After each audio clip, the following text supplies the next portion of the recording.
কথা বলেন, কথা ঠিক কিনা? আজ বাংলাদেশ সহ তাম বিশ্বের বহিমণ্ডলের দিকে যদি আপনি তাকান, যেখানেই আলেম ওলামা সেখানেই ইসলাম বিদ্বেষী লোকজন, ইসলাম বিদ্বেষী ইহুদি নাসারা খ্রিস্টান আলেম ওলামাদেরকে, মুমিনদেরকে হত্যা করতেছে। আজকে সিরিয়ার দিকে তাকান, মিশরের দিকে তাকান, ফিলিস্তিনের দিকে তাকান, মায়ানমারের দিকে তাকান, পার্শ্ববর্তী দেশ ভারতের দিকে তাকান, মুসলমানদেরকে নির্যাতন নিষ্পেষণের স্টিমরোলার চালাচ্ছে। কথা বলেন, কথা ঠিক কিনা?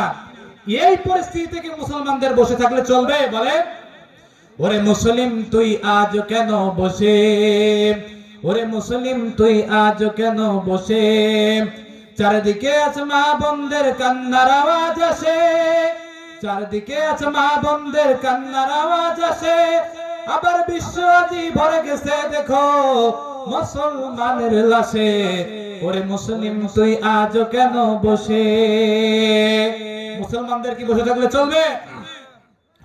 নাক কান বোসাবার মতো থাকবি কত কাল, দুনিয়ার ওই স্বার্থের লোভে হইয়া মাতাল। নাক কান বোসাবার মতো থাকবি কত কাল, দুনিয়ার ওই স্বার্থের লোভে হইয়া মাতাল। আজ তোর চেহারায় মীর খালিদের, আজ তোর চেহারায় মীর খালিদের প্রতিচ্ছবি ভাসে, ওরে মুসলিম তুই আজ কেন বসে, চারদিকে আছে মা বোনদের কান্নার আওয়াজ আসে, আবার বিশ্ব আজি ভরে গেছে দেখো মুসলমানের লাশে, ওরে মুসলিম তুই আজ কেন বসে। মুসলমানদের কি বসে থাকলে চলবে বলেন? আসুন আমার তেলাওয়াতকৃত আয়াতে আল্লাহ রাব্বুল আলামিন বলতেছেন, ইল্লা ওয়া আনতুম মুসলিমুন, তোমরা প্রকৃত মুসলমান না হয়ে কবরে যেও না। প্রকৃত মুসলমান না হয়ে কবরে যেও না। আচ্ছা, আমি আগেই বলছিলাম আমরা কি মুসলমান প্রকৃত ইমানদার নাকি বেঈমান? একটা ঘটনা আমার মনে পড়ে গেল এই আয়াতের তাফসিরে। আল্লামা কুরতুবী রাহমাতুল্লাহি আলাইহি লিখেছেন তার কিতাবের মধ্যে, আল্লাহ রাব্বুল আলামিন বলেন, ইয়া আইয়ুহাল্লাযীনা আমানুত্তাকুল্লাহ হাক্কা তুকাতিহি ওয়া লা তামুতুন্না ইল্লা ওয়া আনতুম মুসলিমুন। আল্লাহ রাব্বুল আলামিন বলতেছেন, হে ঈমানদারগণ, তোমরা আল্লাহকে ভয় করো যেমনি ভাবে সেই রবকে ভয় করা দরকার। ওয়ালা তামুতুন্না, তোমরা মরিও না, মরিও না, মরিও না, ইল্লা ওয়া আনতুম মুসলিমুন, প্রকৃত মুসলমান না হয়ে তোমরা কবরে যেও না। এই কথাকার, এই ঘোষণাকার বলেন তো, আমরা কি সবাই মরবো নাকি মরবো না? সবাই কি মরবো? মরণের কথা কেন, মরণের কথা কেন স্মরণ করো না, আজরাইল আসিলে কোন কৈফত চলবে না। কৈফত কি চলবে বলে?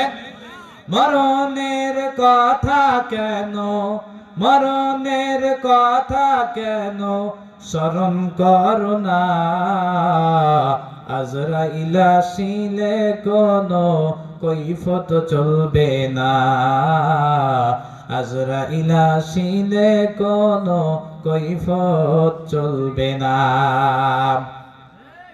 ঠিক কিনা?